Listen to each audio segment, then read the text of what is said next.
एक तूफानी रात में मछुआरे की पत्नी सना घर पर अकेली थी और बेचैनी से अपने पति का इंतजार कर रही थी, जो मछली पकड़ने के लिए गया हुआ था। जब वो अपने सामान समेट रही थी, तब उसके मन में पति की सुरक्षा को लेकर चिंता बनी हुई थी। अचानक सना को पता चला कि उसका पड़ोसी साइमन का निधन हो गया है, जिससे उसके दो छोटे बच्चे अब बिल्कुल बेसहारा हो गए थे। इस अप्रत्याशित परिस्थिति ने सना को गहरे द्वंद्व और संघर्ष में डाल दिया।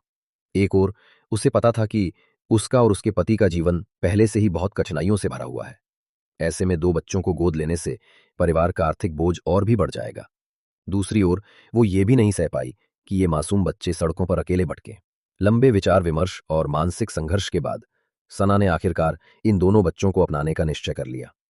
वो जानती थी कि इससे जीवन और कठिन होगा, फिर भी उसने बच्चों को अपने घर ले जाकर उन्हें स्नेह और देखभाल देने की पूरी कोशिश की। कुछ ही समय बाद मछुआरा भी घर लौट आया। जब उसे पत्नी के इस फैसले के बारे में पता चला, तो वो भले ही आश्चर्यचकित और चिंतित हुआ, लेकिन अंततः उसने सना का साथ दिया और समझदारी दिखाई। वो समझता था कि एक नेक इंसान होने के नाते जरूरतमंदों की मदद करना उनकी जिम्मेदारी और कर्तव्य है।